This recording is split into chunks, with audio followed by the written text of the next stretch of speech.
Hi everyone, it's MJ and welcome to episode 4 of the Actuarial podcast.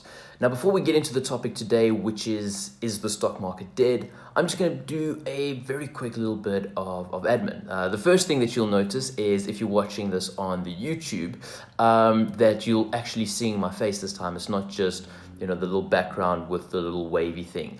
So yeah, I'm trying to change it up, seeing what works best. Do people prefer seeing the little wave, or do they want to see my little crazy facial expressions? So we are trying this out, and also we're going to try to see if we can make these things shorter but also more frequent. So yeah, with YouTube, you can see some of the data, you can see how people respond to your videos. And I think we generally don't have a 32-minute attention span. So the last podcast was a little bit too long. So I'm going to be seeing if we can shorten them and just make them short and sweet. You guys actually do determine the content of these podcasts. So whatever questions you want me to answer, this is kind of going to be like a little bit of an upgrade of the student question series that I was running on YouTube. So if you have any questions, feel free to ask. If I do get inundated with like lots and lots of these, I will give preference to the Patreon people. But I mean, other than that, there's no big advantage of being subscribed to me on Patreon, other than getting your question preference. But don't let that, like if you want to join me on Patreon and pledge $1 an episode, you are more than welcome to do that, but it's not necessary. So yeah, what else can we... Ooh. As you can see, that's one of the things. If you saw my previous video, was we had a bit of a lighting problem, and I've solved the lighting problem by turning the little... Well, it's weird. I'm using my keyboard stand as a thing to hold the phone. So my keyboard was, had the window in the background, and I've just shifted it, and hopefully we're not going to get that weird lighting thing that was happening in yesterday's video. So yeah, that's one thing cleared up. And then, I had a quick question on the one channel. They asked me, they're like, MJ, are you still studying for your actuarial exams? And the answer is no. I have finished all of the exams. I've completed, I finished them last year. Wrote my fellowship in finance last year, and I've actually got the fellowship dinner at the end of this month. So I will be able to put the words FASA, which is Fellowship of the Actuarial Society of South Africa, next to my name. And then once I've got that, I can also then apply for something known as the SERA Actuary, which is the Chartered Enterprise Risk Analyst. So I'm going to have quite a lot of little acronyms that I can put behind my name, which is cool. I think it's one of the perks of studying actuarial science is that you do get to add those little letters. Just saying, we've hit 3 minutes and we have yet to begin on our topic. So I think, let's save all the admin for another video and jump onto the topic. I do apologize if I start looking this way, because over here are my notes, and I don't want to leave anything out because I do think it's a fun topic. I'm going to try to keep it natural, but just bear in mind that I am going to be looking over there for some of my notes on this topic. So this topic, people ask me, is the stock market dead? And I think this question's come around because reading the Economist Magazine, they had written something on it 2 weeks ago. So I think that's also kind of prompted the question. For me, I kind of started seeing a little bit of flaws, well, not flaws, but fault lines in the stock market last year when a lady called Monica Singer, who was the CEO of Straight, which is the company that underlines the technology of the Johannesburg Stock Exchange, she left. She resigned from that position to pursue crypto. So I actually saw her at one of these crypto events giving a talk on why crypto is so great. But don't worry, this isn't a whole podcast where I'm going to be preaching blockchain and Bitcoin and crypto as the thing that's going to replace the stock market. I'm not going to be doing that. It's one of the potential reasons, but I mean, if we look at the crypto market, we're kind of looking only at around $200 billion, whereas the stock market is at 80 trillion. Although 80 trillion is still tiny compared to the derivative market, which no one really knows how big it is. Some estimates are as large as 1.2 quadrillion. I mean, quadrillion, it's not a word I say every day. So that was one thing that also just made this a nice topic for me to deal with, is seeing the fact that Monica left Straight and is pursuing blockchain. She's with Consensus, saying with Ethereum and all that type of stuff. So that is interesting. But not only do we have these big players stepping away from the traditional markets, we're also seeing that listing numbers are decreasing. Not as many companies are doing their IPOs, listing on stock markets and becoming public companies. And what we're also seeing is, I think, and we're going to be talking a little bit about Elon Musk, who's a guy from South Africa who's changing the world. So he's an awesome guy. He's also added controversy to this whole topic with Tesla and his statements. And we've seen Tesla saying stuff like they want to go back to private, and we're going to talk that a little bit later. But we're seeing that the numbers are down of new people wanting to be on the stock market. People who are on the stock market want to be delisted, and we're seeing people who work into the stock market area are resigning to go into other things like crypto. So these are some maybe symptoms. So I don't think the stock market is dead right now, but it could be dying. I think it's not going to be 20 years time, 10 years time. Are we going to have a stock market? I don't think so. But it's not dead yet. It is slowly dying. And what I want to do is spend the remaining time, because like I said, I don't want these videos to be too long. 5 reasons why we're seeing the potential death of the stock market. What are 5 things that are contributing to its demise? So number 1 is regulation. I find regulation fascinating because it is something that we need, and it's always put as regulation is there to protect the people.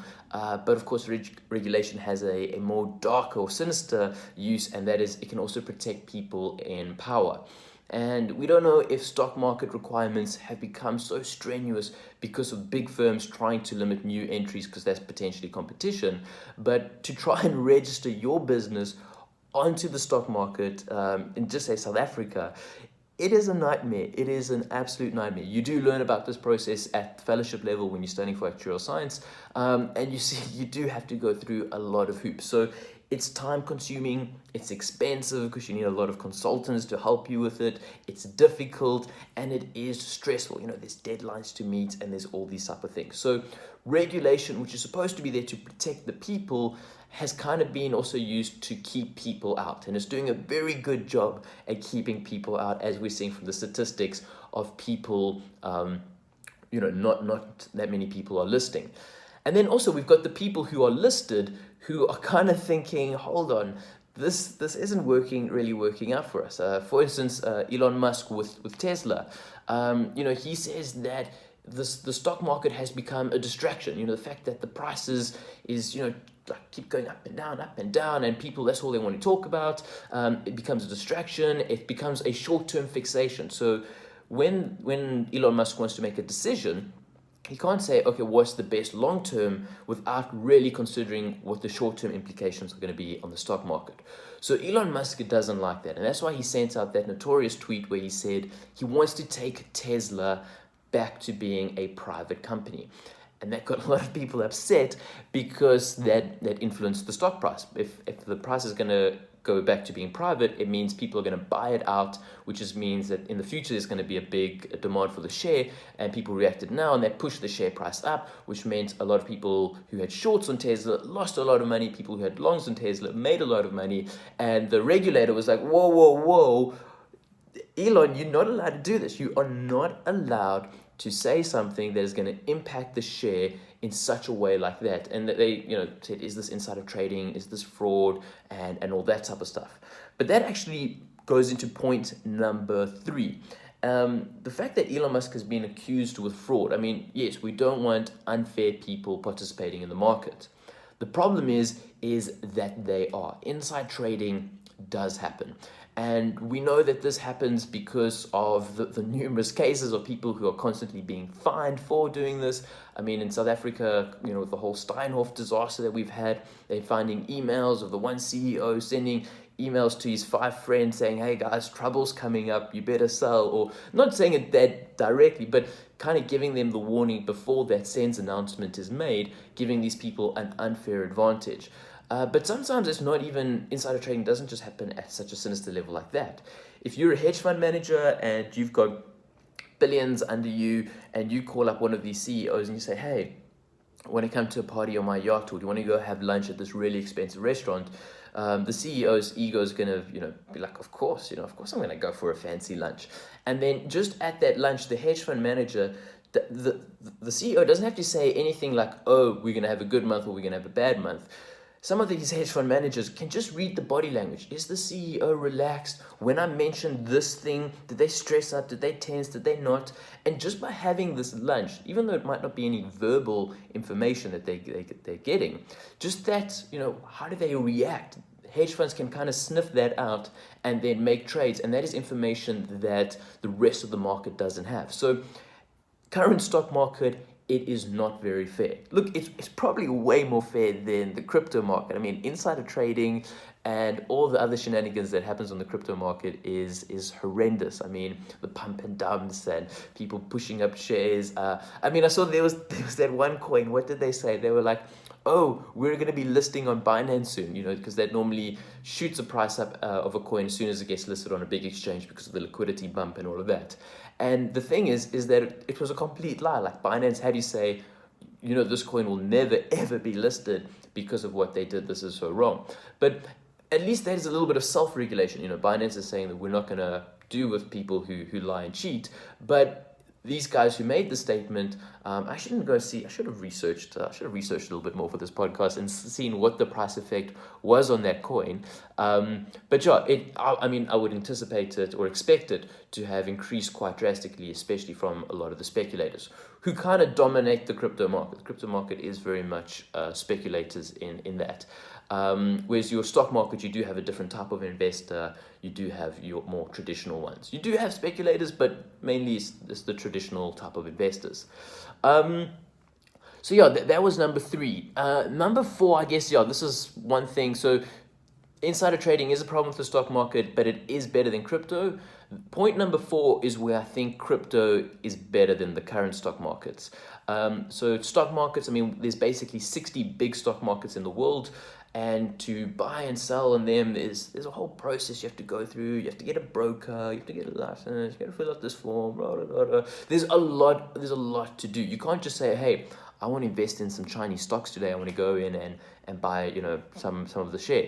You can't. There's capital controls and there's all these. Again, it's almost like regulation for the buyer. So we saw regulation as problem in number 1. Now we're also seeing regulation as problem for the buyer. So the person who wants to list has regulation problems, and the person who wants to buy also has regulation problems. Where with Bitcoin, someone can release an ICO in Singapore, and here in South Africa, we can invest in it.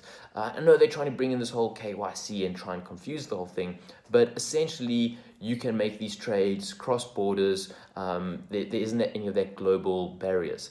Also, the crypto market never sleeps. You can always trade, whereas the current stock markets, they do close down and there's these delays, and then it can open up on another stock market in another country with a different time zone, and it does get a little bit confusing. Also, you don't have them all on one exchange. It's quite difficult to do the trades and all of that type of stuff.